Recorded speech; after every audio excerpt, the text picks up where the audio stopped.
penguasa dunia beranjak seraya memohon.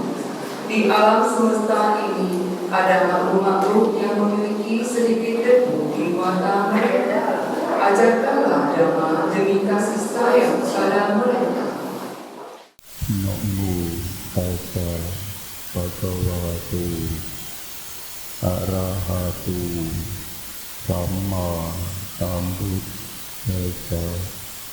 Namo tassa bhagavato arahatu samma sambuddhassa. Namo tassa bhagavato arahatu samma sambuddhassa.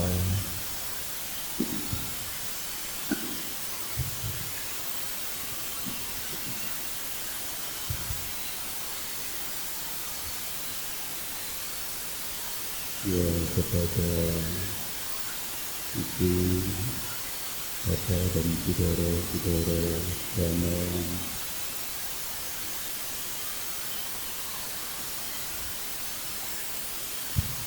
yang berbahagia, pada malam hari ini kita bersama-sama untuk membuka di dalam menyambut Trisuci Waisak. Kalau di tempat-tempat lain ya sebulan dalam sama. Kalau kita ini sepekan dalam zaman. Jadi dikata ya, jadi itu ya mudah-mudahan nanti bisa menjadi tradisi yang baik. Kalau di tempat-tempat lain itu ya, atau di tempat keyakinan lain itu untuk menyambut itu ya bisa mengatakan puasa. Kemarin kita lihat di keyakinan di tetangga itu Idul Fitri ya, sebulan penuh puasa, kemudian menjadi terus Fitri dirayakan. Kita merayakan Waisak. Nanti siapa yang punya niat ya bisa apabila selama satu bulan itu untuk latihan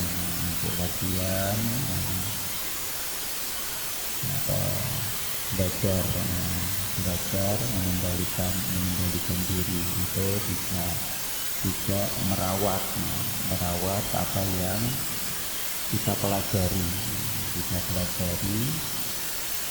di dalam sana. Ini supaya ada rasanya bahwa seperti hari-hari yang lain, seperti kita menyambut hari raya yang lain ya, hari raya yang kita akan rayakan ini ya spesial. Kemudian kita bisa melatih diri. Kalau kita bisa belajar, bisa merenungkan seperti apa yang dilakukan oleh Satwa kan, perjuangannya itu tidak mudah sampai bisa mencapai sama itu. Itu perjuangan yang sulit untuk ditiru. Tapi kita sebagai murid atau sebagai pengikut, kita berlatih sesuatu yang mudah sebenarnya. Apabila itu ya tidak sesulit seperti apa yang dilakukan oleh diri kita. Ya mudah-mudahan nanti bisa ada yang di sana kemudian menyambut Waisak, menyambut nanti misalnya berbiji Waisak itu ya, selain kita mendengarkan dhamma, pengetahuan dhamma, kemudian juga berlatih sila selama 1 bulan. Saya bisa merasakan, mengamalkan, bisa prakteknya. Nah, pada malam hari ini kita akan menyampaikan itu ya sudah temper mungkin nyari-nyari dapat, kalau nggak dapat ya dapat juga. Nanti ada ketika sama saja yang kita lukis di depan jadi supaya kita lukis itu tujuannya juga orang yang datang bisa lihat dan kita bisa belajar, bisa ingat, bisa mengingat ini adalah salah satu dhamma yang pokok yang diajarkan oleh Sang Buddha. Ajaran yang Patipasamuppada ini kalau kita bisa renungkan di dalam kehidupan kita masing-masing, Patipasamuppada itu tidak jauh dari kehidupan kita masing-masing. Bahwa di dalam kehidupan kita ini ya ada sebabnya. Sebabnya siapa yang membuat, akibatnya siapa yang tanggung.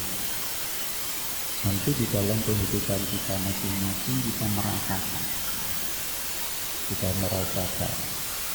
Nah, gambar-gambar yang saya akan menerangkan yang ada di gambar itu. Yang ada di gambar itu nanti kalau kita nanti ada orang yang datang di sini kemudian nanya gambar-gambar di depan itu ya bisa menjelaskan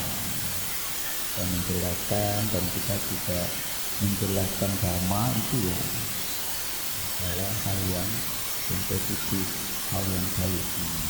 Apalagi yang kita jelaskan kemudian orang itu bisa mengerti, kemudian kita praktek biasanya itu ya tinggi.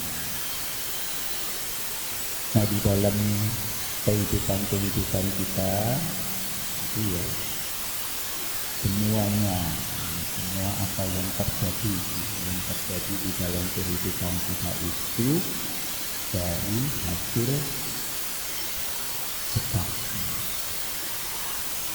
Tidak ada sesuatu yang terjadi di dalam kehidupan kita itu tanpa sebab. Hukum Patipasamuppada ini juga di banyak diterjemahkan juga hukum sebab dan akibat, saling bergantungan.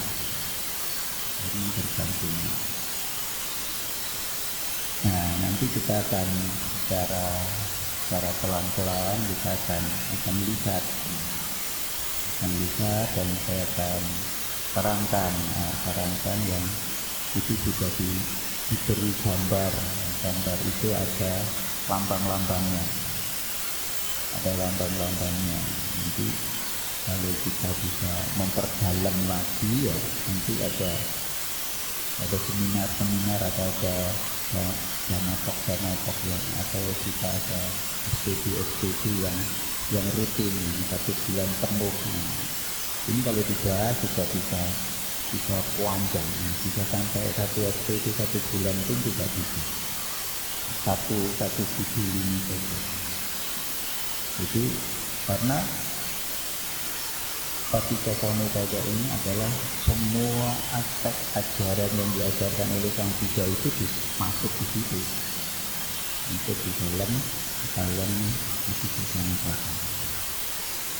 Nah, kita akan lihat, kita mulai dari manapun boleh. Mulai dari manapun boleh. Itu karena lingkarannya itu digambarkan rantai itu saling mengikat antara satu dengan yang lain, antara satu dengan lain terus menerus sampai tidak ada putusnya. Jadi itu digambarkan rantai kehidupan kita. Rantai kehidupan kita ini, selama kehidupan kita ini kita tidak bisa memutus rantai itu, ya kita ini akan lahir mati. Berapa kelahiran? Oh,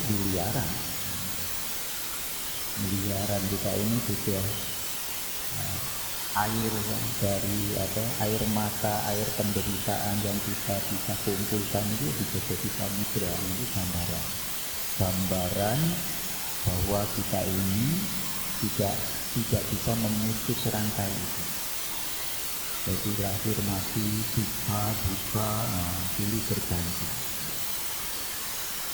Nah, untuk memudahkan kita ya bisa dari atas. Dari atas itu awija di situ diartikan ya ketidaktahuan, kebodohan itu dilambangkan di situ ada orang di dalam rantai itu ada gambar orang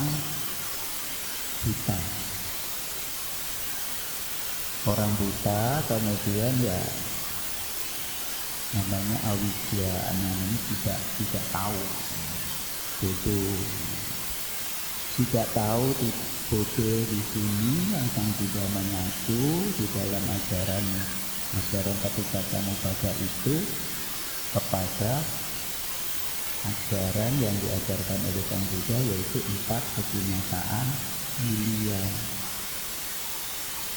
Jadi di dalam kehidupan kita, kalau kehidupan kita ini tidak mengerti 4 kebinyaktaan mulia, itu dikategorikan yaitu awija.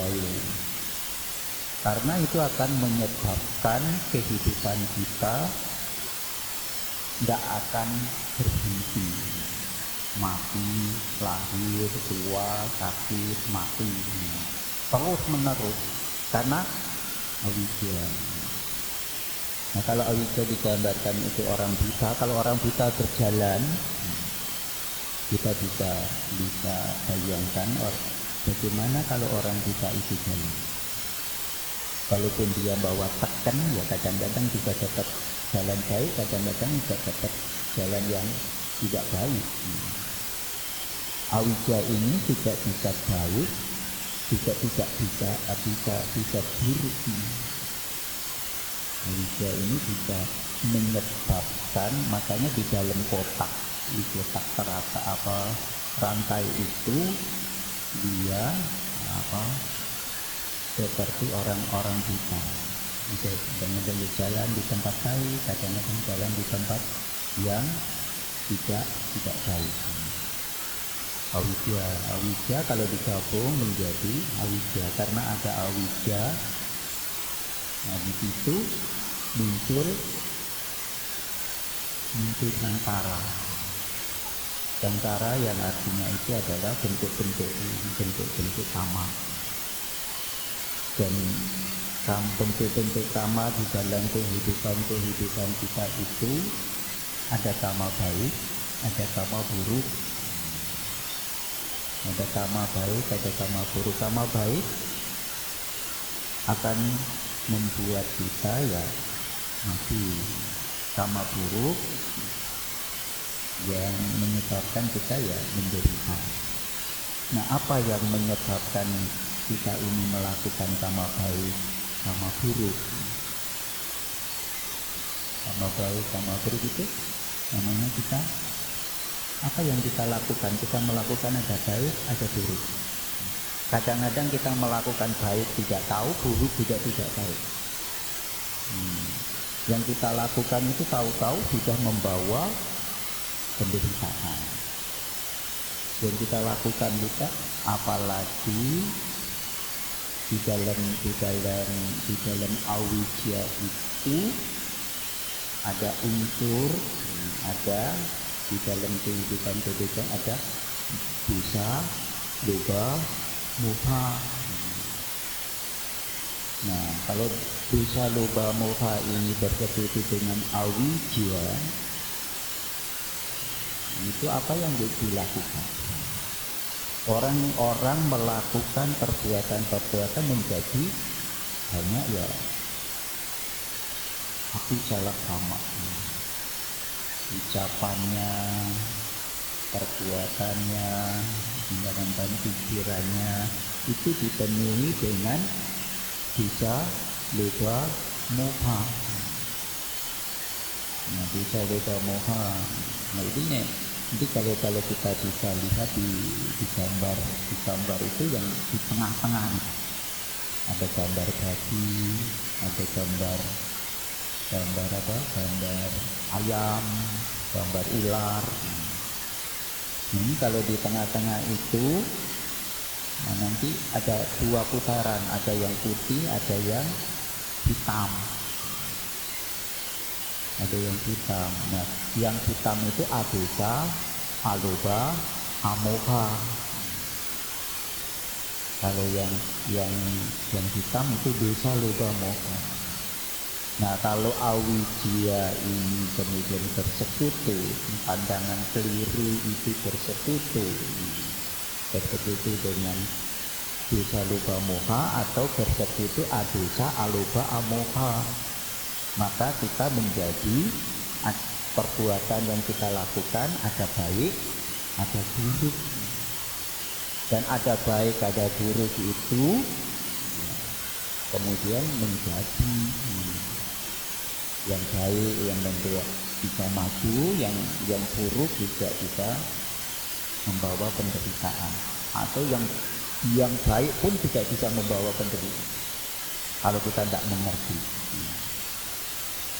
Kalau kita tidak mengerti, kita jadi manusia itu baik atau buruk? Baik, menderita atau bahagia? Yang baik itu juga membawa penderitaan kalau tidak mengerti. Tapi kalau kita mengerti, ya wajar gitu. Makanya di dalam berita setiap kebaktian kan itu ada renungan. Umur tua, sakit, mati, saya belum bisa mengatasi. Ini adalah penderitaan. Nanti lahir di alam dewa, menderita atau bahagia? Tidak menderita, karena masih lahir lagi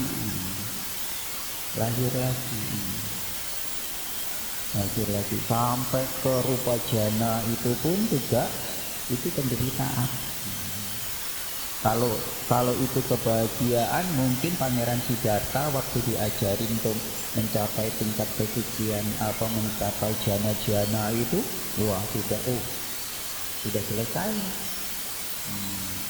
Karena sang tidak, ini masih ada penderitaan. Akhirnya keluar dari dirinya itu. Walaupun kita terlahir di alam jiwa, kita maunya terlahir di alam jiwa.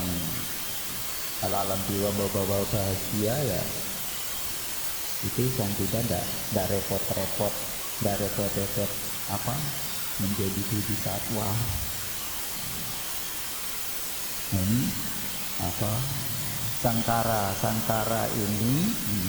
sangkara ini bisa ada dua jalur, ada baik, ada buruk. Itu bentuk-bentuknya, bentuk-bentuk ada sama baik, ada sama buruk. Nah, tinggal kalau bersekutu dengan adosa, aloba, amoha, itu kita terlahirnya itu di garis yang hitam. Hitam itu menuju kemana itu? Nah, hitam itu menuju ke alam peta, alam binatang. Nah, kalau kita melakukan sankara di dalam perbuatan kita ada adosa, aloba, amoha, itu yang putih. Kemana itu? Ke surga. Itu masih dicengkram oleh kelahiran. Nah, kemudian kita bisa karena ada awija menyebabkan menjadi sankara, membuat ada baik, ada buruk ini kemudian menyebabkan kelahiran.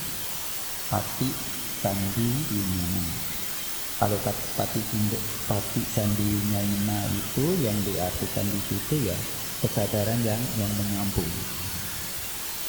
Jadi kesadaran kita ini nanti ya menyambung punya kekuatan. Nah, kekuatan ini tergantung kepada apa yang kita lakukan.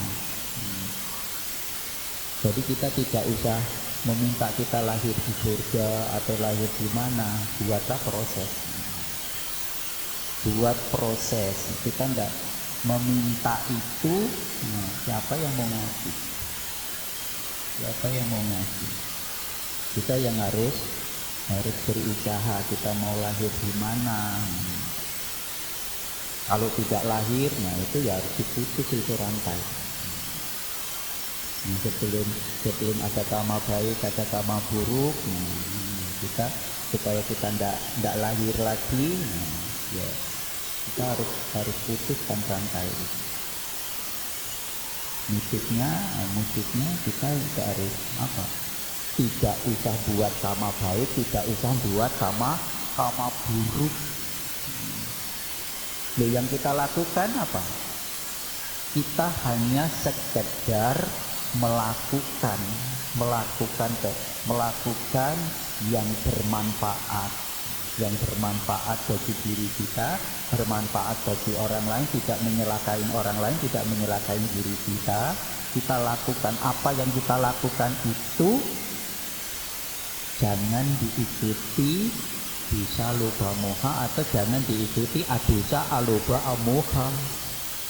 Kita hanya buat proses melakukan. Kalau kita berdana, sebagai contoh, kita berdana ya semoga orang yang menerima dana saya ini semoga dia berbahagia. Tidak ada embel-embel apapun. Ya, saya hanya melakukan proses ini. Proses ini ya saya lakukan. Kebaikan ini berapa. Nah, ini kalau kita melakukan di dalam pikiran kita, di dalam ucapan kita, tidak ada adosa, aloba, amoha yang kita lakukan. Yang kita lakukan itu ya hanya demi kebaikan. Nah, kalau di dalam meditasi itu yang sudah pernah meditasi, kalau objek disuruh ke objek. Kita kemudian objek kita itu kita pegang. Kalau kita hanya melekati kepada objek, tidak akan jadi. Kita hanya melihat proses itu terjadi dan kita tidak lekati apapun yang terjadi.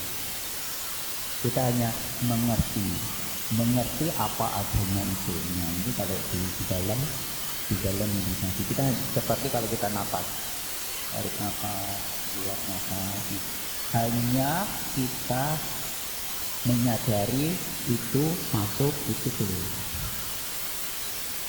Tidak ada reaksi. Kalau ada reaksi, oh saya ini suka, oh ini tidak suka.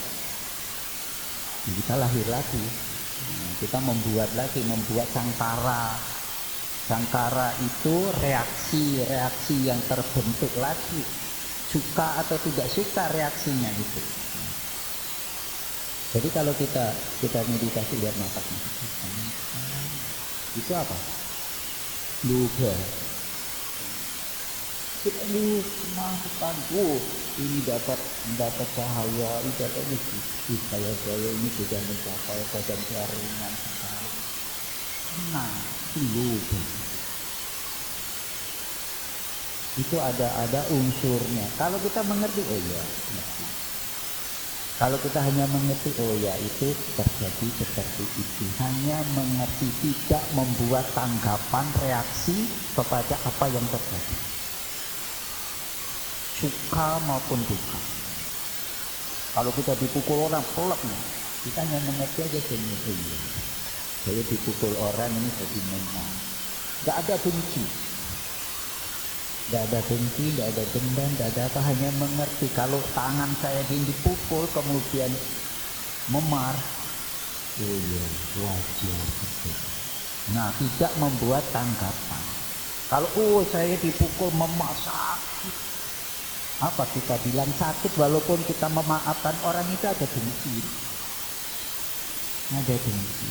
Sangkara itu membuat bersekutu dengan kebencian.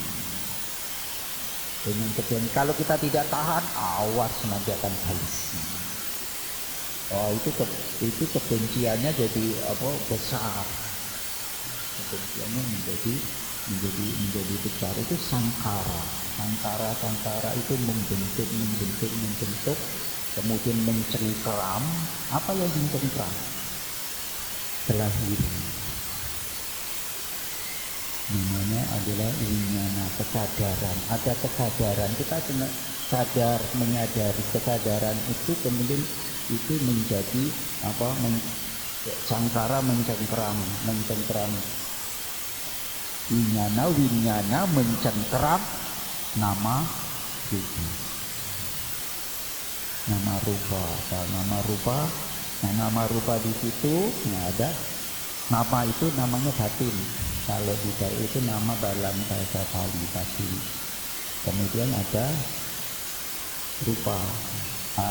Rupa adalah jasmani, nama dan rupa. Nama dan rupa itu ada atau tidak? Itu tidak ada.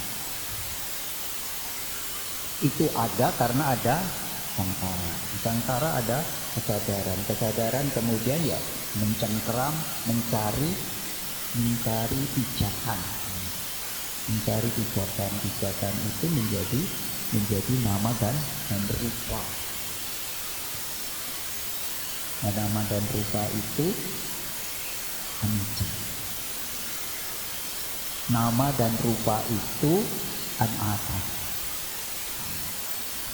Nama dan rupa itu adalah buddhi.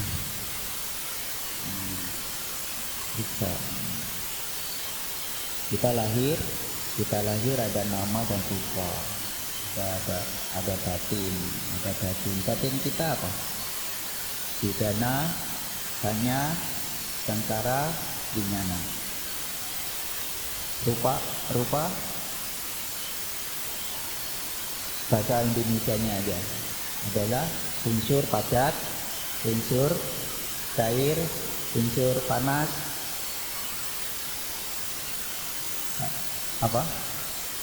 ada angin, ada api, ada padat, ada air. Kita napas ini adalah rupa. Badan kita panas, itu juga rupa. Kemudian ada air, kemudian ada tulang, ada apa, ini ceritakan. Kalau disebut sebagai ada jasmani kita ini adalah 4 mahabhuta. Tidak bisa apa-apa. Tidak ada bisa apa. Yang bisa apa-apa adalah nama. Ada vedana, ada sanya, ada sangkara, ada winyana. Ini semuanya tidak betul. semuanya juga duka, semuanya juga tidak ada tidak ada yang akal. Kita tidak bisa melekati. Kalau kita melekati ya, oh ini badan saya cantik. Kita bisa mempertahankan tidak. Saya badan saya tua, ini badan saya ganteng. Bisa melekat kita? Tidak bisa. Kita menyukai di situ, itu ada unsur kita, ada unsur kitanya. Nanti kalau kita belajar itu kita masukkan ke dalam 4 kesunyatan mulia itu. Jadi kitanya ada dari mana? Ada sebabnya. Sebabnya dari mana? Kita ingin cantik, ingin kaya. Kemudian kita kalau sudah cantik, kemudian sudah kaya, sudah apa? Bisa bertahan. Nah itu menjadi ada kita. Jadi itu ada digambarkan itu ada apa? Perahu. Ada perahu. Nah kemudian ada yang mengayung itu ada laki, ada perempuan. Itu adalah dilambangkan. Perahu itu adalah jasmani kita. Nanti kalau melihat di depan itu ada orang tanya, nanti tanya perahunya apa, nanti kita tahu. Nah perahu itu adalah jasmani kita. Di dalam jasmani itu ada dua, ada nama dan rupa. Ada nama dan rupa. Kemudian karena ada nama dan rupa di dalam kehidupan kita itu muncul ada salah yadhana. Salah yadhana itu adalah landasan indria. Kita punya landasan indria berapa? 6. Ada mata, ada hidung, ada mulut, ada kuping, telinga, ada badan, ada pikiran. Itu 6. Nah itu digambarkan di situ ada rumah, kemudian jendelanya itu ada 6. Jendelanya itu ada 6. Nah itu masing-masing punya kebutuhan. Punya kebutuhan. Mata berkontak dengan benda-benda luar, kemudian telinga dengan suara-suara. Nah nanti kita juga ada suka tidak suka. Ada dosa, ada loba, ada moha, ada dosa, aloba, amoha juga. Kalau kita mendengar suaranya merdu, saya suka itu suara. Kalau dengar suaranya cempreng, wah marah-marah terus ininya. Itu nanti ada kebencian. Kebenciannya jalan. Itu sudah tidak bisa dielakkan lagi. Kecuali kita tidak reaksi. Ada suara mau itu indah maupun tidak indah, wajarlah itu terjadi. Orang itu pintar nyanyi karena dia belajar, wajarlah.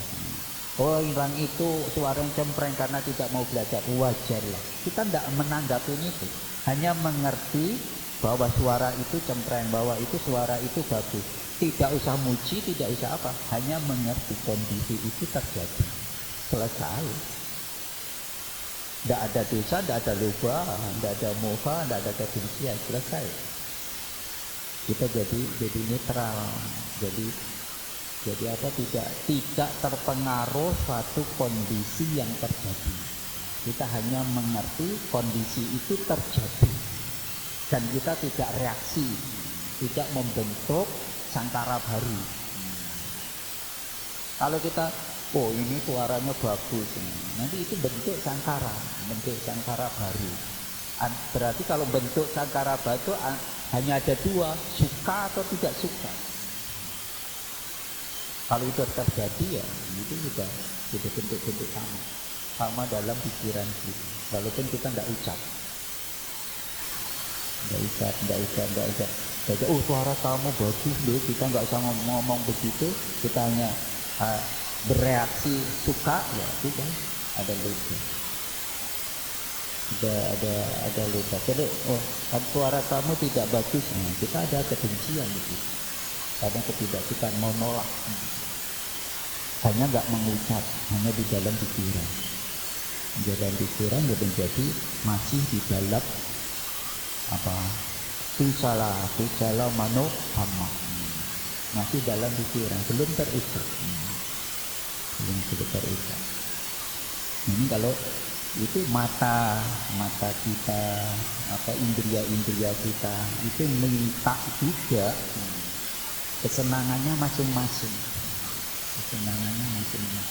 Dan itu kalau dituruti nggak ada habisnya. Siapa yang bisa menuruti keinginan dari indria? Menurut sejarah itu tidak ada yang bisa memuasi indria sekaya apapun. Sekaya apapun tidak ada yang bisa memuasi indria. Ya kita makan aja, kita makan enak sekali. Nah, besok udah lapar, makan lagi, enak lagi. Nah besok sudah selesai satu hari lapar lagi. Kapan bisa puas? Sampai menutup mata kita tidak akan puas. Mata juga seperti itu, indria kita itu seperti itu. Tidak akan apa puas menuruti dari indria kita itu. Kalau kita turuti itu sekaya apapun tuh. Nanti kalau ada orang yang saya puas mendapatkan ini, betul. Kalau puas kan sudah tidak minta lagi, tidak cari lagi. Betul kan ya? Oh iya, kalau saya makan puas sekali. Besok lapar lagi, mau makan lagi enggak? Nah, kan enggak. Loh, katanya kan sudah puas. Apa ulang lagi? Nah, indria kita juga itu. Saya mau lihat yang pemandangan yang indah-indah. Nah, nanti sudah puas. Dan kenapa besok umpamanya kita pergi ke Jepang lihat bunga sakura, senang. Nanti temannya lagi kita ke Cina, jalan ke tembok itu bagus lagi. Ya, kemudian keturutin lagi ke situ, puas lagi. Nanti ke tempat lagi, orang lain cerita lagi. Gak ada selesainya. Mau habis berapa duit? Itu kalau begitulah itu indria kita ini tidak akan bisa dipuasi. Nah supaya kita bisa itu kayak kalau di dalam dhamma ya, kendalikan indria itu. Jadi kita ini hanya bisa mengendalikan indria itu supaya apa yang dimiliki ini menjadi puas, menjadi bersyukur gitu. Menjadi bersyukur, oh ya saya punya badan seperti ini, oh saya ini sekarang sudah tua. Sadari saja. Oh ya, kita tidak mau kan, maunya kuat terus, fisiknya kuat terus, rambutnya ya hitam terus. Ya, wajar ini terjadi. Kita tidak usah ikuti. Kalau kita ngikuti tidak akan selesai. Nanti giginya kurang mancung, nanti dioperasi. Nanti ada orang lain lagi lebih bagus lagi, pengen lagi, tidak akan selesai. Kita hanya kendalikanlah indria kita. Kita mengendalikan sebesar apapun. Kalau yang saya suka sering pakai itu apa? seperti filsuf orang India itu, Mahatma Gandhi. Mahatma Gandhi ini punya ucapan, punya tulisan itu, dunia ini kaya raya untuk memenuhi keinginan indria satu orang tidak. Dunia yang kaya raya ini untuk memenuhi keinginan indria satu orang tidak cukup. Tapi dunia yang kaya raya ini untuk memenuhi kebutuhan seluruh makhluk hidup cukup. Jadi kekayaan yang ada di bumi ini untuk memenuhi makhluk yang ada di bumi ini cukup. Tapi untuk memenuhi keinginan indria satu orang tidak cukup. Maka indria kita itu intinya tidak ada batasnya. Apalagi bersekutunya dengan duga-duga moha, tidak akan ada puas, tidak akan puas. Nah, supaya kita harus kendalikan indria kita itu, karena kita tidak bisa memuasi sepuas apapun itu, tidak, hanya berlalu. Kalau kita sudah tahu begitu kemudian kita ikuti terus, namanya awidya. Jadi bodoh, jadi tidak tahu, jadi buta. Kita dibilang buta tidak mau, dibilang bodoh tidak mau. Nah, itu di dalam indria kita harus kendalikan. Kita mengendalikan indria supaya kita apa yang kita dapat, nah, kita bisa bersyukur dan kita bisa kembangkan ke hal yang positif. Itu saya itu indria kita. Ini kalau dibahas satu-satu, panjang banget. Saya hanya punya tujuan menjelaskan gambarnya. Nanti kalau ditanya orang supaya tahu. Nanti kalau detailnya ya bisa buat lagi, buat satu-satu. Nah, kemudian salayadhana ini kemudian ada, karena ada mata, ada ya, indria kita ini bisa berkontak, namanya pasa, kontak dengan ada landasan kontak dengan dunia luar, karena ada kontak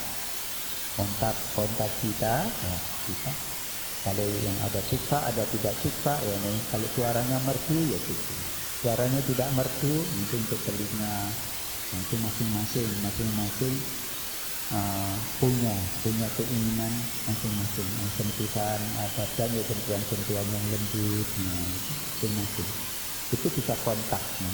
Kita menyentuh, kita mendengar, kita itu bisa berkontak.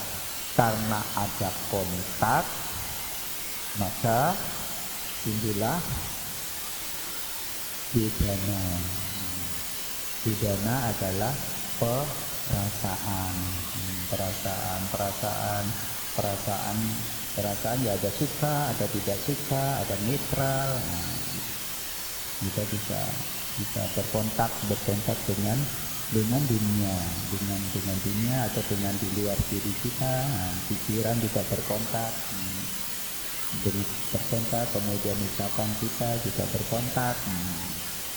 Kalau kita lihat yang bagus ya ucapannya bagus, nanti lihat yang jelek ucapannya juga jelek. Nanti kalau tinggal bersekutunya itu dengan apa? Nanti kalau kita kalau bersekutunya dengan kesenangan, ya namanya bisa puji-puji orang. Kamu baik sekali loh, ini baik sekali. Nanti kalau orangnya balik badan, kalau sebenarnya benci. Itu kan jadi manusia, ada perasaan, ada kontak. ada indrianya, kemudian berkontak, kemudian juga ada perasaan antara suka dan juga tidak suka. Nah, ini juga karena ada perasaan suka atau tidak suka, ada wedana menyebabkan menjadi apa? Tanha. Tanha itu diartikan menjadi nafsu keinginan. Itu yang membuat di dalam kehidupan kita itu adalah yang menderita karena nafsu keinginan. Yang membuat kalau di dalam 4 kesunyataan mulia itu yang membuat duka, yang membuat penderitaan itu bukan umur tua, bukan sakit, bukan tidak tercapai cita-cita, bukan berpisah kepada orang yang dicintai. Kalau di dalam 4 kesunyataan mulia, yang membuat menderita orang itu adalah kama tanha, nafsu keinginan. Coba kalau kita tua, kemudian kita tidak punya keinginan, mau muda atau kita syukurin, oh iyalah saya sudah tua. Kemudian kita tidak menyesali ketuaan kita, atau kita dilahirkan di tempat mana kita tidak menyesal, ya terimalah ini karma saya terlahir di sini, saya akan membuat yang baik. Kita jadi baik, tidak menyesal. Ini kita kama tanha itu adalah sebab dari penderitaan. Kan ada duka, ada sebab duka. Sebab dukanya kan kama tanha, bawa tanha, wibawa tanha. Kalau kita suka, menjadi bawa tanha. Kita tidak suka, menjadi dibawa tanha. Dari mana? Dari nafsu keinginan kita. Itu tanha. Tanha kita itu yang mencengkeram di dalam kehidupan kita. Jadi keinginan atau nafsu keinginan kita itulah yang menjadi satu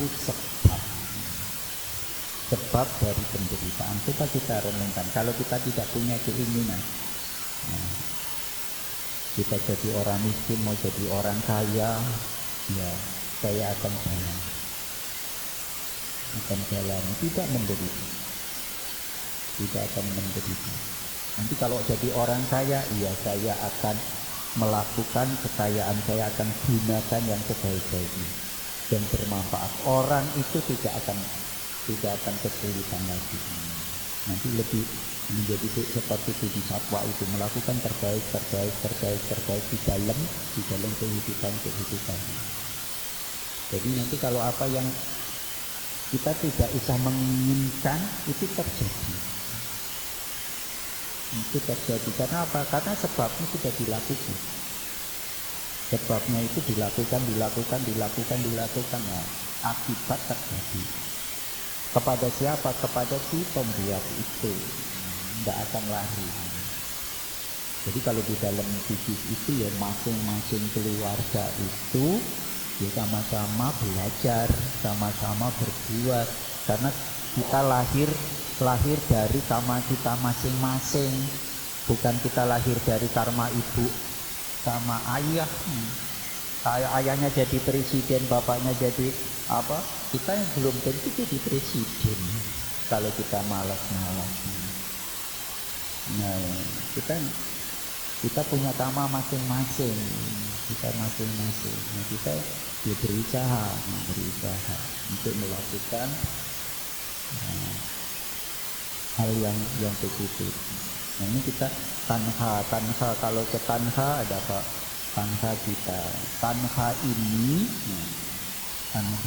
tanha kemudian mencengkeram lagi menjadi rupa dana. Oh tadi lupa nerangin ini sini baru.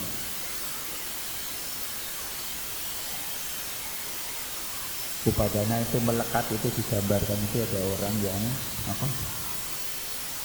Orang petik buah. Walaupun malam lakukan petik terus sampai penuh. Ini upadana. Tapi upadana ini menjadi satu melekatan. Kemelekatan di sini Sang Buddha juga sudah mengingatkannya. Dhamma itu perlu dilekati juga. Itu juga kita belajar Dhamma itu juga tidak boleh dilekati. Nanti bisa menjadi titik upadana.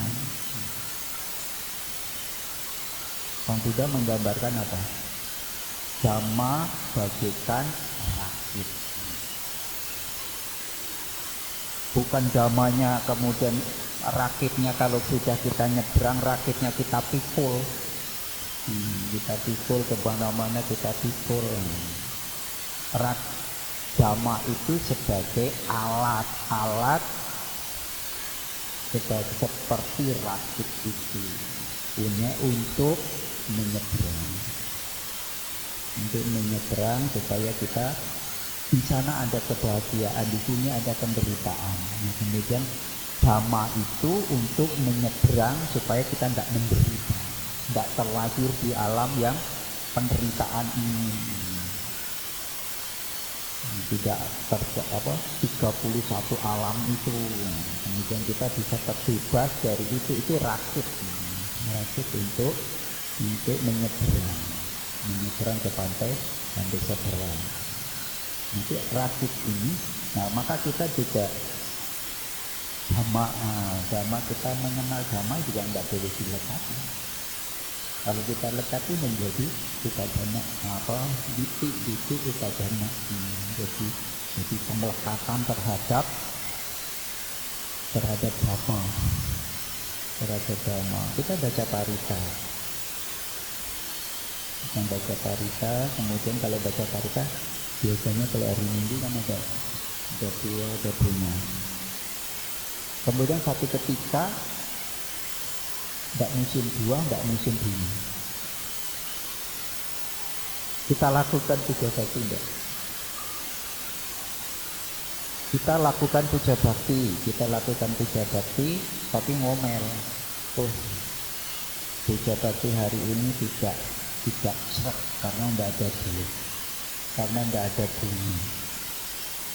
Itu juga kemelekatan, itu upadana juga. Jadi upadana.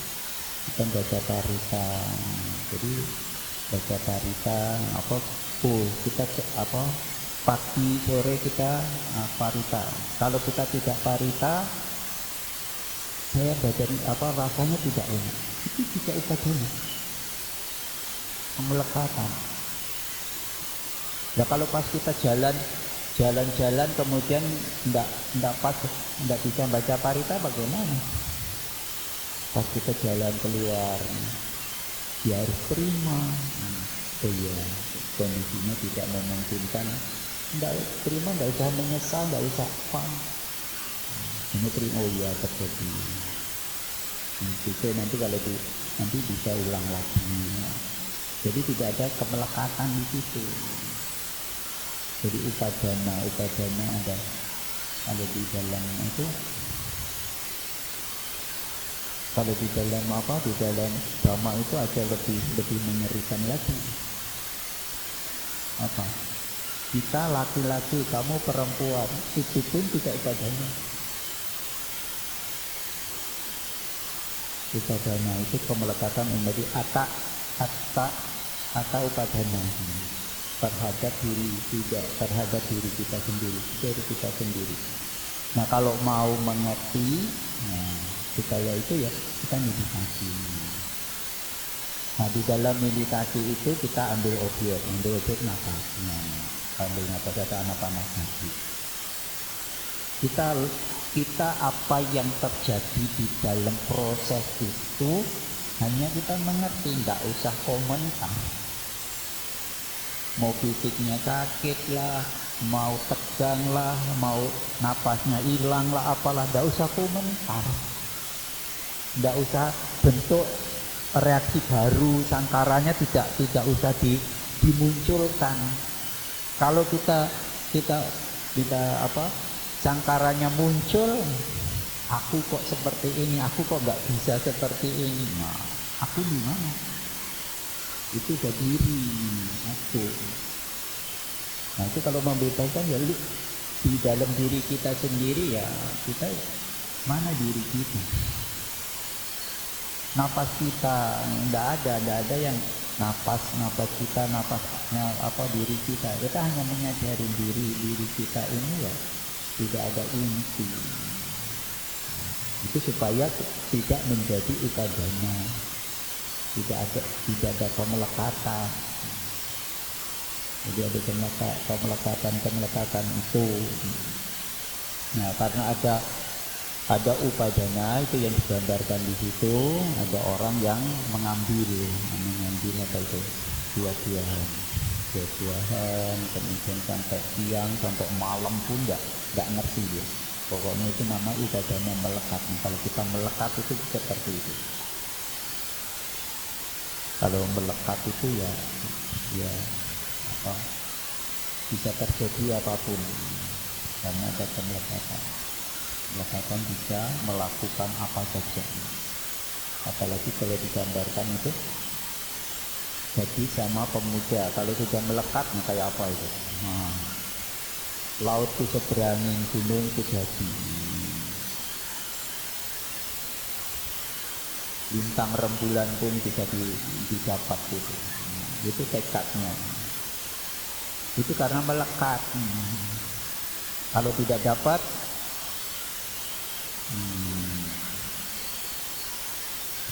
kalau tidak dapat ya itu menjadi di bawah, bisa tanha, jadi memusnahkan bawah tanha. Karena kalau sudah punya diri, wah itu cetana pikirannya itu orang itu akan bisa melakukan sampai 7 tahun, bisa lebih. Makanya kalau kita melakukan sampai bunuh diri atau kita melakukan perbuatan yang buruk itu bisa terulang. Karena apa? Ibadahnya. Karena ada pemelekatan. Maka kita harus berusaha menyingkirkan, kita mengerti, kita melakukan apapun yang kita lakukan. Itu sederhananya proses yang kita lakukan. Tidak melekatkan dosa lupa mukanya di situ. Kalau kita mau memotong rantai. Kalau kita tidak bisa memotong rantai pun, setidak-tidaknya kita ya bisa terlahir yang lebih baik. Jadi manusia yang lebih luhur. Bisa alam dewa lah, bisa alam Brahma lah. Tapi kalau di alam Brahma, di alam dewa nanti turun lagi ya kita harus sadari lagi. Oh iya, ini penderitaan. Nanti diulang lagi. Sampai kita bisa memahami, mengerti, bisa melepaskan kemelekatan upadana kita, bisa melepaskan tentang diri kita, tentang kebiasaan kita. Kita kalau di dalam itu ada silapata baramasa, upacara itu boleh tidak? Boleh, asal nggak melekat. Kita naruh bunga, naruh buah boleh nggak? Boleh, asal jangan melekat. Kalau nggak ada, nggak usah cari-cari, nggak usah marah-marahin orang. Kalau kita marah-marahin orang, loh ini kok puja bakti harusnya ada bunga, ada ini kok. Akhirnya jadi benci. Nggak ada, ya nggak apa. Siapa yang mau marahin? Nggak ada yang marahin. Sang Buddha juga nggak marahin.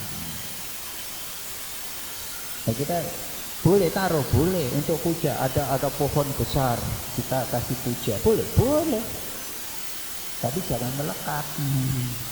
Nanti kalau kita tidak puja, kita punya apa-apa, nanti dikait-kaitkan lagi. Oh, ini saya lupa itu waktu, makanya saya sekarang ini rezekinya turun. Apa hubungannya? Ini menjadi satu kemelekatan. Nah, kemelekatan jadi pandangan keliru, kayak gitu. Jadi pandangan keliru bahwa kita kalau kita berhasil atau tidak berhasil bukan dari pohon besar itu, dari sama kita masing-masing. Dari kita mewarisi sama kita masing-masing. Nah, itu upadana kita ya hati-hati di dalam upadana, kemudian ya menjadi apa itu, bahwa artinya itu menjadi digambarkan orang hamil nanti satu ketika ya akan lahir. Nah, kita itu kama baik, kama buruk kita itu seperti orang hamil menjadi siapa? Menjadi milik kita, dan itu akan memperkuat kita akan lahir di mana. Kita lahir itu siapa yang menentukan? Karma kita. Bukan karena kedudukan, bukan karena apa jabatan, bukan karena kekayaan. Yang menentukan kelahiran kita itu ya karma kita masing-masing, baik atau buruk. Itulah pewaris kita, itulah pelindung kita, itulah milik kita. Miliknya kita menjadi pewaris, menjadi pemilik, menjadi terlahir dari karma kita sendiri masing-masing. Bukan karena kedudukan, bukan karena kekayaan, bukan karena kemiskinan, karena karma kita. Nah, itu makanya orang dilahirkan itu ya, kita dilahirkan di alam jiwa lah, kita dilahirkan dalam drama lah, atau dalam peta. Itu menurut Paticca Samuppada itu sudah semestinya, sudah sewajarnya. Kita jadi manusia sudah sewajarnya. Kalau kita jatuh sudah sewajarnya. Tidak ada yang disesali. Sudah sewajarnya. Kalau kita mau menyesali, bangkit. Waya dhamma sangkara apa madina sampadina. Bangkit. Oh iya, sadar. Kita sadar bahwa kita seperti ini. Saya tidak mau seperti ini. Lihat kebajikan. Karena kebajikan kita yang akan melahirkan kita. Kita nggak usah pilih ke surga mana. Tapi kita membuat kebaikan-kebaikan itu menjadi kita bisa terlahir di alam jiwa. Yang menentukan kita terlahir di alam jiwa mana sesuai dengan kekuatan apa yang kita lakukan. Kita juga kita akan terlahir ke orang tua kita masing-masing. Kita tidak bisa pilih. Itu juga kekuatan dari frekuensi kama masing-masing. Orang tua punya kama masing-masing, kita juga punya kama kita masing-masing, frekuensinya sama. Kita jadi terlahir ke orang tua, kita nggak boleh menyesali. Oh, saya maunya ke orang tua yang punya jabatan. Kalau bisa milih, tapi kan nggak bisa pilih. Yang milih, kalau kita bisa pilih, bisa lakukan hal yang baik. Jangan melanggar sila. Kita bisa melakukan, kemudian kita nanti akan tertuntun terarahkan dengan kita kelahiran kita menjadi kita lahir jadi bayi. Nah kalau kita lahir kan nanti ada tua, ada sakit, ada mati lagi. Kita tidak terima, tidak. Ada kaya, ada miskin, ada perbedaan-perbedaan. Nah itu di dalam kehidupan kita. Nah itu ada kelahiran, ya ada tua, ada sakit, ada mati. Kita tidak usah takut mati, tidak usah takut sakit, tidak ada apa.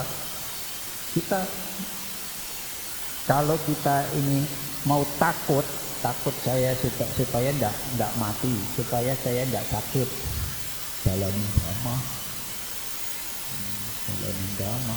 Karena dhamma itu digambarkan itu dari Sang Buddha muncul dhamma kemudian digambarkan ada teratai, itu kemudian teratai, kemudian ada umat, kemudian ada upasaka, ada upasika, kemudian ada samanera, ada biku, nah kemudian ada yang muncul berjalan untuk memotong rantai itu. Sebagai pakar rupasana itu tidak kelihatan dikit. Nah kalau kita tidak mau pusing-pusing, tidak mau, itu ikutin dhamma. Kalau supaya tidak terlahir di 31 alam itu. Kemudian kita ikutin dhamma, kita terbebas dari kelahiran. Dari tua, sakit, dan mati. Kita tidak akan takut lagi. Kalau sudah terbebas dari kelahiran, terbebas dari tua, terbebas dari sakit, nah selesailah. Kita menjadi midanya. Nah, ini ajaran Sang Buddha jadi Paticca Samuppada itu kalau digambar api, api itu adalah ya alam semesta atau kehidupan kita yang terbakar oleh apa? Sakit, tua, dan mati. Dari kelahiran kita itu dilambangkan api, dan tiada hentinya membakar kita. Tua, sakit, mati, lahir, tua, sakit, mati terus. Kemudian digambarkan itu ada ekornya. Ekornya itu kita kapan melakukan perbuatan, ada kita terlahir dari apa. Jadi ada sesuatu yang sulit untuk dideteksi. Kita ini dulu apa? Dulu kita ini dari apa? Sudah kelahiran berapa kali? Itu sudah, itu ekornya yang masuk ke dalam samudra. Samudranya itu sangat luas, sangat dalam. Makanya ekornya itu tidak tampak ujungnya. Kita tidak akan bisa mencari ujungnya. Kita tidak bisa mencari awal mulanya kita dulu apa. Awijanya itu di mana? Yang kita bisa lahir dulu apa? Nah itu sudah tidak terdeteksi. Itu sudah sulit. Maka kita tidak usah mencari-cari yang sulit. Hadapi, hiduplah pada kehidupan sekarang. Kita gunakan dhamma ini yang diajarkan oleh Sang Buddha. Kemudian kita jangan buat sebab supaya akibatnya tidak terjadi, bisa menjadi arahatnya. Itu kita terbebaslah dari duka. Itu harus dipahami ya, 4 kesunyataan mulia, kemudian Paticca Samuppada. Nah ini kita bisa pahami. Nah kita itu saya hanya bisa nerangkan dari lambang-lambang itu. Lambang-lambang itu adalah kehidupan kita. Kehidupan kita, reda kehidupan kita itu seperti itu. Kalau di tengah yaitu ada dosa, ada loba, ada moha, yang digambarkan ada ular. Nah, ular itu lambang kebencian. Moha itu lambang dari babi. Ayam itu ada loba. Nah itu kalau adosa, aloba, amoha, nah kita berputarnya ke hitam. Tapi adosa, aloba, amoha, kita putarnya ke putih. Keputih itu terlahir di alam manusia, bisa terlahir di alam alam apa surga. Kalau yang adosa, aloba, amoha, ya kita bisa bahagia. Tapi kalau dosa, loba, moha, ya kita ke alam apaya, ke alam peta. Jadi banyak penderitaan di alam empat alam penderitaan. Nah, kita belajar dhamma, ya syukur bisa mengerti dhamma, bisa praktek dhamma, kemudian kita tidak buat sebab-sebab yang baru. Dosa, aloba, amoha atau dosa, loba, mohanya kita tidak buat. Kita buat, kemudian kita ngikutin ajaran Sang Buddha itu untuk potong rantainya.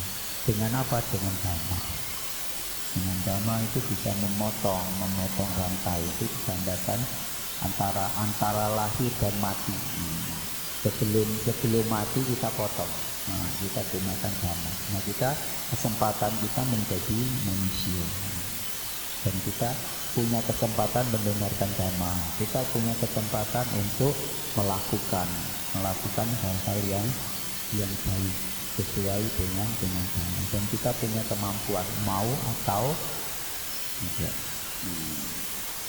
Kehidupan kita yang menentukan adalah kita sendiri masing-masing.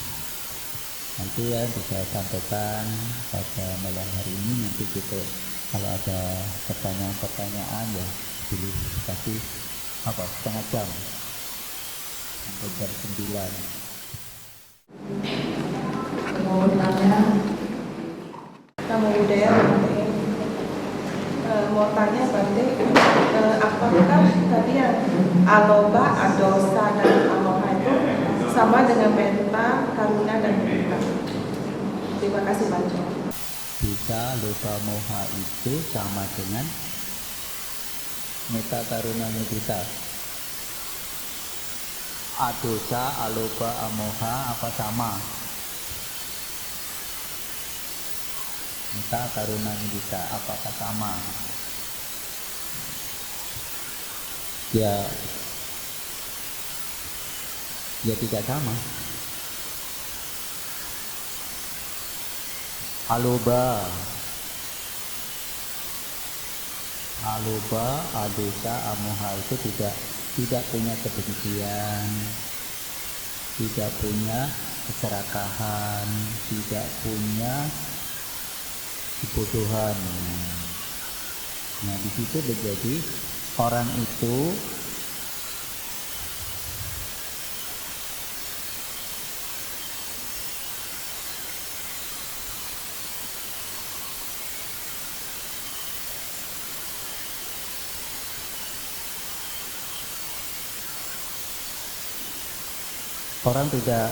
tidak kalau metta, karuna, mudita itu untuk pengembangan di dalam diri kita supaya tidak punya kebencian. Nah, itu masih bisa. Kemudian kalau moha, nah itu kita harus punya apa? Harus punya kebijaksanaan. Kemudian kita tidak serakah. Tidak serakah itu kita harus punya pengembangan di dalam diri orang itu harus punya kemurahan hati. Kemurahan hati kalau dijabarkan di dalam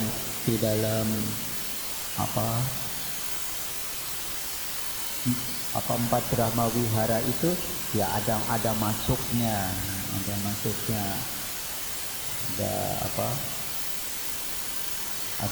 ada kasih di situ, ada metta, ada karuna, ada belas kasihan. Nah, itu pengembangan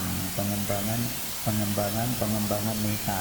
Kita mengembangkan metta mengembangkan meta, mengembangkan meta karuna mudita UPK itu,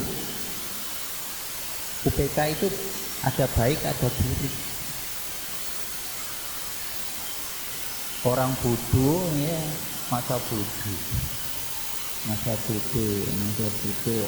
orang mau celaka atau apa ya masa bodoh ya. UPK itu. UPK ini ada buruk ada baik. Ada yang baik ya bagus dikembangkan, tapi kalau yang buruk nanti kalau umat Buddha nih, kamu kan karma kamu sendiri, jatuh sendiri. Ini kan masing-masing punya karma sendiri. Nah, UPK atau apa? UPK kebodohan. Tidak mau tahu dengan orang lain. Nah, UPK yang bagus, yang punya pengertian, yang punya apa ya boleh dikembangkan. Ya, bisa aja di apa, tapi tidak sama. Kalau kita mengembangkan meta itu punya jasa, mengembangkan karuna kita punya jasa, kita mengembangkan meta karuna mudita itu kita punya jasa. Kalau dosa loba moha itu untuk menghancurkan yang menjadi pengotor di dalam hati. Orang baik sebaik apapun punya meta karuna mudita UPK ya belum tentu bisa menghancurkan. Belum tentu bisa menghancurkan di adosa aloba amoha, belum bisa menghancurkan. Orang dermawannya besar, kemudian tingkat tingkat kasihnya itu besar, maha karunanya juga besar. Itu belum tentu bisa menghancurkan. Kan banyak orang yang kaya raya, donatur, tapi punya kebencian masih punya keserakahan. Yang dosa loba moha itu yaitu menjadi pengotor, menjadi penghancur kebahagiaan, pengotor di dalam hati kita. Kalau kita mengembangkan meta karuna mudita itu ya kita punya jasa yang sampai kita bisa terlahir di alam jiwa karena ada metanya, ada karunanya, ada belas kasihannya itu. Makanya itu seperti Brahma wihara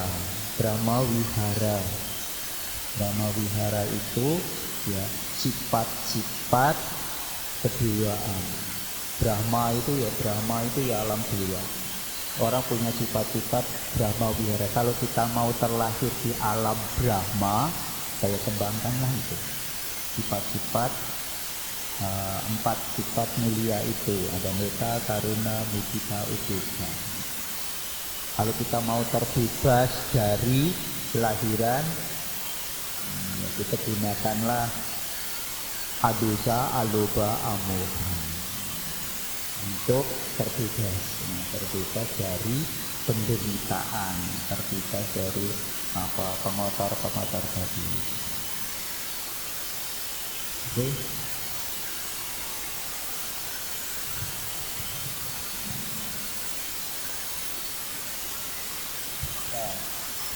Ya.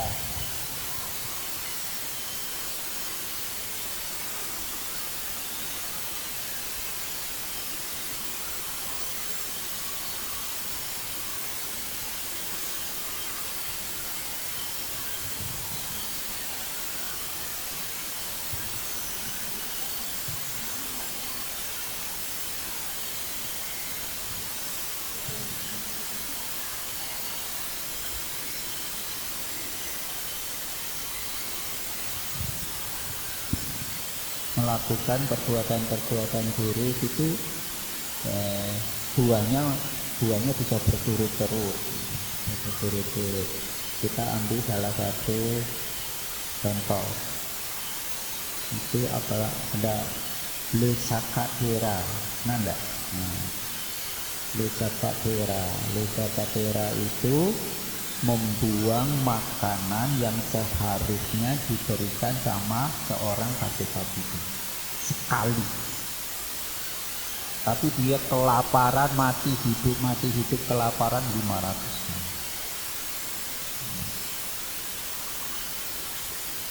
Nah, itu karena apa? Itu diperuntukkan seorang suci, orang saudara KTK Buddha. Tapi dia karena awijanya itu, karena ada kebencian itu ceritanya itu saya pernah cerita. Ceritanya itu Losaka ini ya di dalam kehidupan yang dulu itu menjadi petapa. Kemudian ada pertapa datang. Nah, pertapa ini sudah disupport oleh keluarga. Dibikinin hidup, kemudian disupport makanannya. Nah, kemudian ada pertapa datang. Nah, pertapa datang ini seolah-olah itu dirinya itu tersingkir gitu ya. Dia memperhatikan tamu yang baru datang, kok dia tidak pernah menghormat seperti itu kepadaku, tapi dia menghormat sampai seperti itu. Apa timbulnya? Iri, benci. Nah, iri benci itu kemudian dia diundang makan ke tempat untuk mengambil makanan di rumah penyokong itu. Nah, dia ketok kentongan. Ketok kentongannya itu pelan sekali, dengan harapan dia tidak dengar. Dengan itu sudah ada kebencian. Nah, kemudian dia pergi sendiri. Nah, sudah pergi sendiri, kemudian mana itu tamunya? Oh, tamunya malas itu tidur, padahal meditasi. Tamunya meditasi, ngerti. Oh, bantenya itu tahu. Oh, kalau saya tinggal di sini lama-lama, penderitaan itu pertapa itu sangat menderita. Nah, kemudian dia terbang. Dia sudah membuang dititipin makanan untuk pertapa itu yang KTK Buddha itu. Dia nggak ngerti kalau itu KTK Buddha. Nah, kemudian dia dititipin untuk makan di bawah, tapi dia ingin memusnahkan. Kemudian dia mau kalau dikasih digali nanti takut ada anjing, nanti ketahuan. Akhirnya dia lewat jembatan, dia hanyutkan di jembatan. Nah, sekali dia melenyapkan yang seharusnya diperuntukkan sama KTK kita. Sampai di dalam cerita itu lahir mati sampai 500. Dan itu terusir. Nanti lahir yang terakhir ya di dalam cerita itu Losaka ini terlahir di tempat nelayan. Dia lahir di tempat nelayan, seluruh nelayan di situ tidak ada cacat. Nah, akhirnya dibagi dua nelayannya, di dua kelompok. Yang kelompok ada bayi lahir itu juga sial lagi, nggak dapat lagi, terus dibagi lagi dua lagi, dibagi juga sampai ketemu keluarga itu, diusirlah keluarga itu. Diusir dari keluarga itu, kemudian ibunya kalau gendong dia minta nggak dapat. Akhirnya dia taruh di tempat lain, kemudian dia itu minta kemudian dapat, dia pegangin dia, kalau makan dipegangin. Makan akhirnya kenyang, akhirnya sudah tumbuh menjadi besar, Nah, kemudian yang Sariputta ini ya dengan kasihan ya bawalah ke wihara, makanan banyak. Kemudian dia makan di wihara, kemudian sudah tumbuh besar, kemudian sudah 20 tahun, nah kemudian jadilah biku. Kemudian sudah jadi biku, kemudian biku yang diikuti tidak dapat lagi makanan. Akhirnya terusir lagi dia. kamu jangan ikut-ikut saya. Nah, akhirnya terusir lagi terus. Akhirnya sampai 7 hari tidak makan, tidak bisa dapat makanan. Nah, kemudian turus, kemudian apa? Nah, yang hari-hari kita kemudian cari dana yang apa? Bisa banyak, kemudian suruh makan. Jadi suruh makan, kemudian dia tidak berhari-hari tidak makan, sekali makan banyak. Akhirnya dia jatuh sakit perutnya atau apa, meninggal kelaparan. Meninggal kekenyangan, bukan kelaparan lagi. Nah, itu cerita itu sampai di dalam cerita itu terbuang, tersingkir, sampai itu makan, mati, hidup, kemudian kelaparan, mati lagi, hidup lagi, kelaparan lagi, sampai di mana itu. Nah, itu digambarkan kita melakukan perbuatan-perbuatan itu dibagai seperti orang petani itu. Petani itu nanamnya di tempat yang subur atau di tempat yang gersang. Nanti sesuai dengan hasilnya. Karena Patika Buddha kan lapangan subur, sudah mencapai arahat. Nah, kita menanam buruk, nah subur lah. Kalau nanam baik, itu juga. Kalau kita nanam kebaikan juga subur. Ini kecenderungan upadana yang kemelekatannya itu apa keinginan itu mengapa bisa terulang bisa terulang karena ada kemelekatan ada kecenderungan. Maka kalau kita bisa lihat kalau orang suka stres sedikit stres, kita harus introspeksi kehidupan kita yang lalu. Kehidupan kita yang lalu itu kita dibuatkan misalnya itu, kemudian dia memusnahkan dirinya atau dia bisa nah itu jadi kecenderung mudah stres. Dia menghadapi sesuatu kecil itu tidak mampu karena mentalnya itu dia sudah melakukan tidak punya kemampuan untuk menghadapi itu. Makanya sekecil apapun, sebesar pun apapun masalah kita pasti akan berlalu.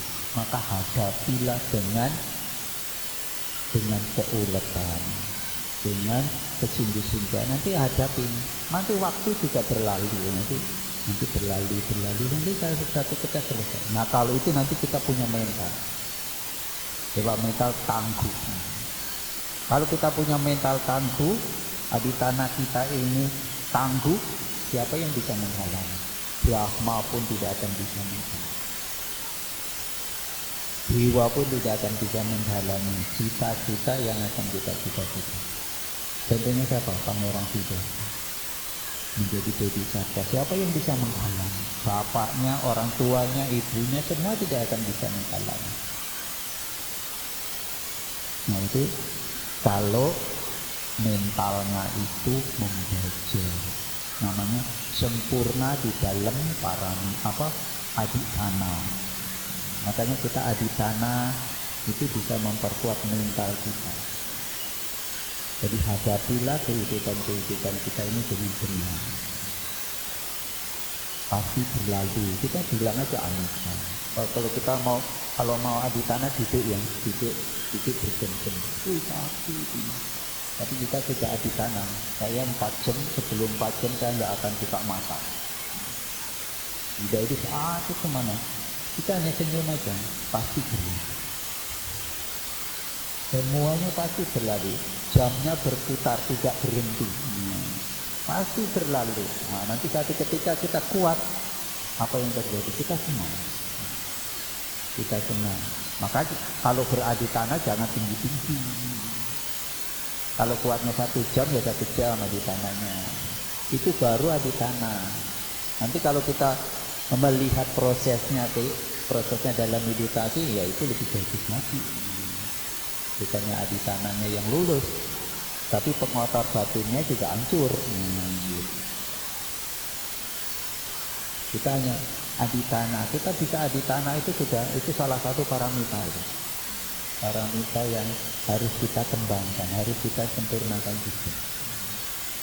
Itu adipana. Kalau tekad, punya ya tekad. Oh ya, saya mau duduk setengah jam. Oh saya duduk itu. Kalau sudah kuat ya jangan setengah jam terus ya. Lebih tambah lagi. Itu namanya meningkat. Adipana lah, adipana yang kalau kita melakukan adipananya sempurna, itu nanti melatih mental. Mental kita menjadi kuat.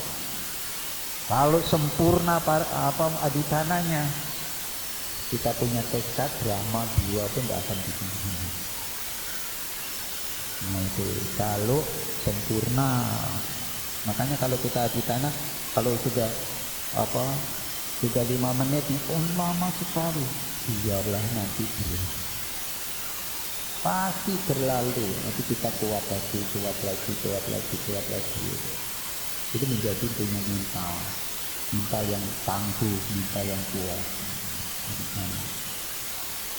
Jangan kalau kita ngeluh kemudian sudah adipana gagal, itu mudah keras. Nanti kelahiran kita yang akan datang atau orang itu tidak bisa mengatasi. Karena mengatasi adipananya sendiri tidak bisa, mengatasi 5 menit, 10 menit tidak bisa. Nah apalagi ngadepin yang problem yang besar, nggak mampu. Nah latihannya begitu. Nanti kalau kita mau menghentikan kebiasaan yang buruk, tentunya di tanah. Saya tidak akan melakukan hal yang buruk ini lagi. Saya mau akasila, gitu.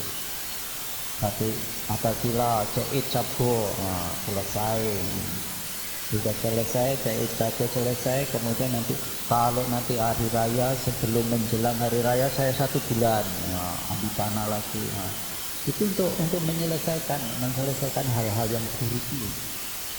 Kita harus punya tekad, yang kuat. Kalau belum bisa ya cek jago lah. Cek jago, kemudian melakukan menjaga sila 8 sila itu kita jaga. Nah itu untuk supaya hal yang buruk tidak dilakukan. Harus punya tekad. Tekad di dalam, kalau kita bilang bahasa Indonesia kan tekad, kalau di dalam bibit kan itu adipana atau tekad kita yang harus kita bulatkan. Hari ini saya akan mengendalikan diri, saya 1 hari ini tidak akan marah. Itu kan tekad itu harus dilakukan. Nanti kalau mau marah, apalagi kalau nanti dipancing, atau kalau ada orang mau menyempurnakan gitu kan dipancing-pancing marah enggak? Nanti kalau kita sudah melakukan ya biarin ya berlalu, pasti berlalu. Kita diejek, di apa supaya dipancing-pancing marah, pasti berlalu. Nanti kita selesai, 1 hari. Jangan nanti 1 hari selesai terus balas dendam. Nanti kalau saya selesai adipana saya, nanti saya marahin gantian. Itu namanya ya tidak selesai dulu. Nah itu kita harus, kalau mau melakukan hal yang buruk itu terulang, kalau menurut pelajaran itu, kalau hal buruk itu dilakukan sampai 60 kali itu sudah menjadi karakter. Nah membuang karakter itu lebih sulit, karena sudah menjadi watak. Kalau kita mau menghilang ya itu harus adipana lagi. Tekad tadi, saya tidak akan mengulang hal yang buruk ini, saya akan melakukan yang sebaliknya gitu. Maunya marah ya kita cinta kasih, yang tadinya kita pelit ya kita takdir orang ya. Berat ya latihannya memang berat. Kalau sudah lulus jadi enggak berat. Nanti kita latih itu ketika atau adipana tidak mengulangi kegiatan hal yang buruk itu, supaya kita tidak menyesal. Perbuatan buruk itu menyesal supaya tidak menjadi beban di dalam kehidupan dia akan melakukan yang terpuji.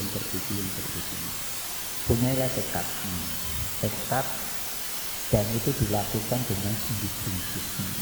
Jangan punya tekad dilakukan setengah, nanti mental kita jadi setengah, nanti ngadepi problem ya nggak kuat lagi, karena mentalnya setengah.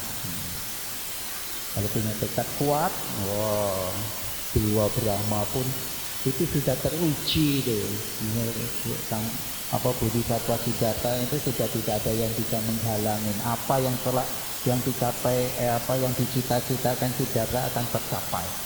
Tidak akan bisa menghalangi. Itu Dewa Brahma pun tidak bisa. Itu lulusnya Adipana. Kalau kita lulus Adipana kita ya seperti itu, punya kekuatan, punya mental, membaca apa yang akan kita cita-citakan itu ya bisa tercapai. Tidak ada yang mustahil kalau ada usaha. Oke.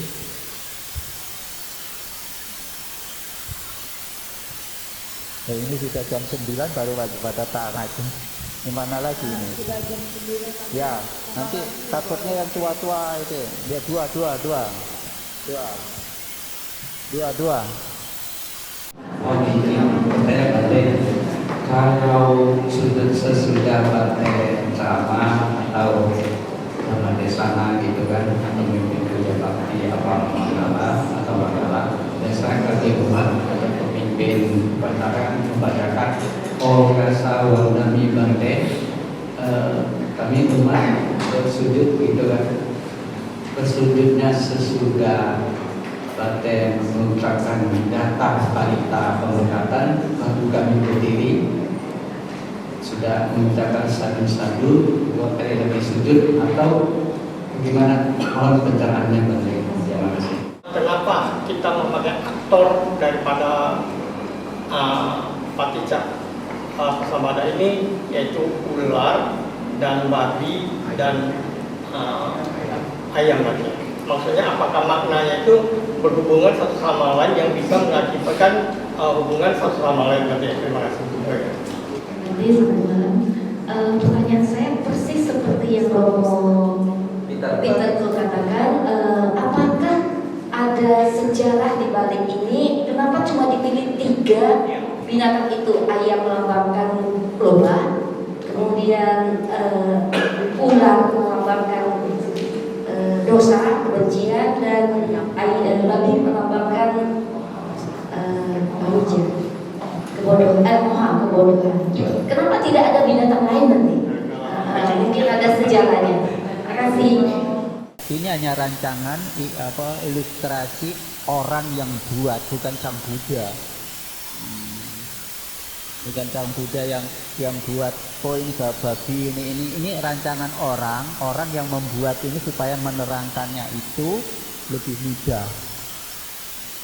Lebih mudah. Kalau ada gambar ini, kemudian ada itu kan ada gambar api, ada gambar samudra, ada gambar ekor. Itu orang yang punya imajinasinya, kemudian untuk terangkan lebih mudah. Nanti ada orang lain yang kalau nanti ketemu paticca sama pada yang lain, bukan gambarnya ayam, bukan gambarnya itu.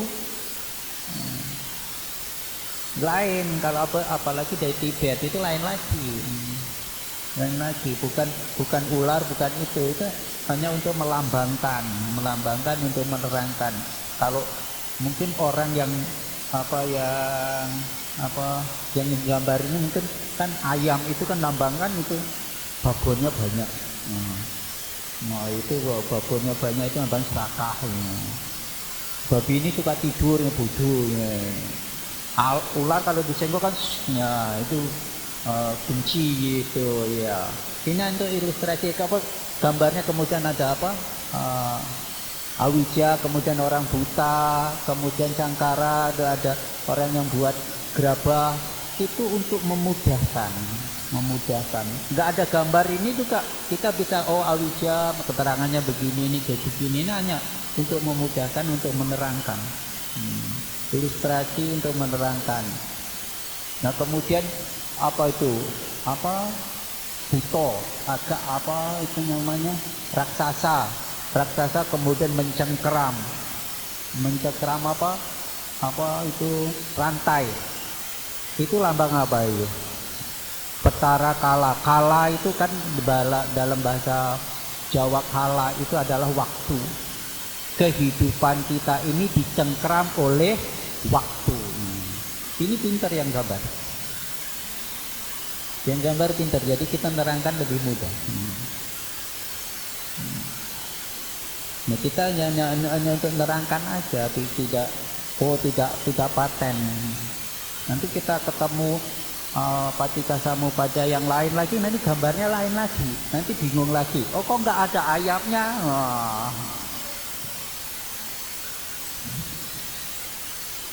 Ilustrasinya yang menggambar.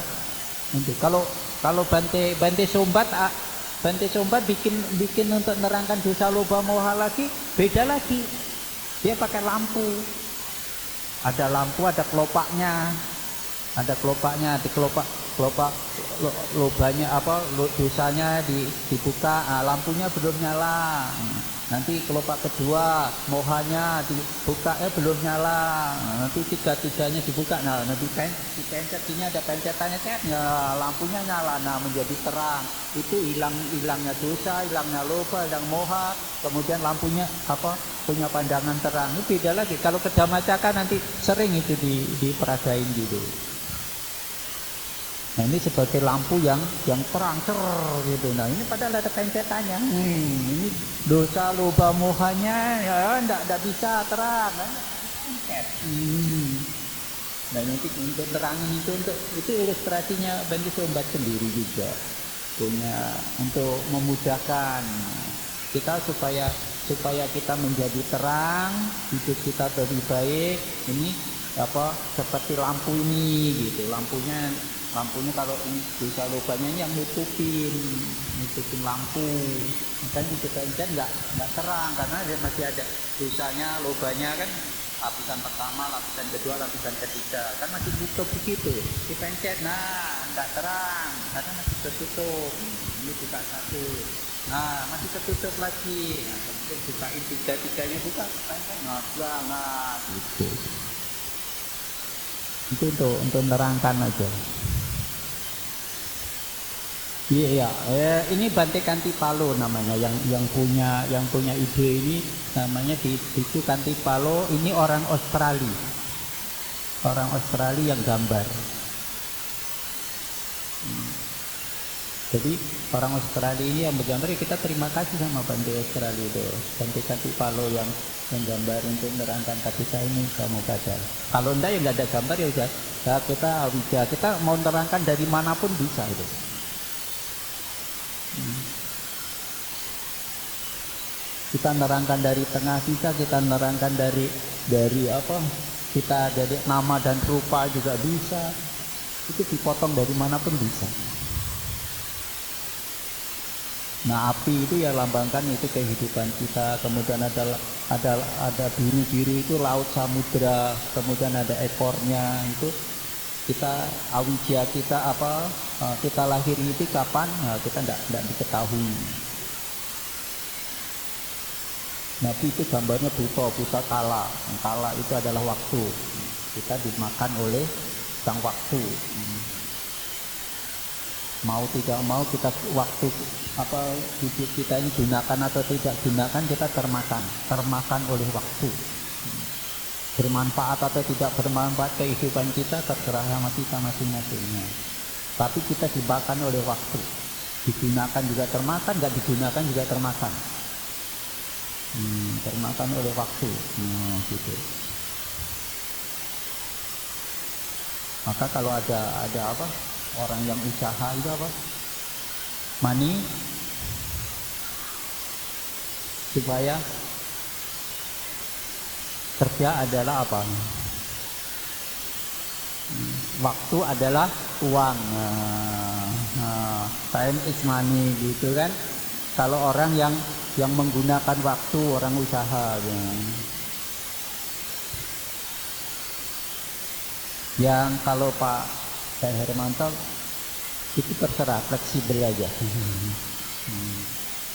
Fleksibel, karena Bante mengucapkan atau tidak mengucapkan itu yang dapat manfaat, yang menghormat, yang menghormat.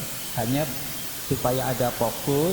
Nah, biasanya ada fokus, supaya ada fokus yang dihormatin itu kok ada fokus, yang menghormat juga fokus. Ya biasanya Bantenya mengucapkan itu ayu wano sukang dalang. Abiwadana silesa nika wudang baca ino cekaro sama wadanti ayu wano sukang dalang. Demikianlah apa yang dikendakin oleh banyak makhluk ya. Mungkin orang itu bisa umur panjang, ayu wano sukang dalang gitu. Mau sesudah atau itu ya fleksibel aja. Tinggal kesepakatan. Nggak ada aturan. Nanti mau duluan, mau kalau ditaik ya mengucapkan Bantenya, kalau Bantenya ada biku-biku nama sekarang Bantenya mengucapkan gitu ya selesai baru dia bangkit. Itu hanya kebiasaan aja, hanya kesepakatan masing-masing dari tempat. Enggak nama sekarang pun juga enggak apa-apa, hanya buat memberi satu penghormatan bersikap. Menghormatan sikapnya kan baik, beranjali juga bisa, menegur juga bisa.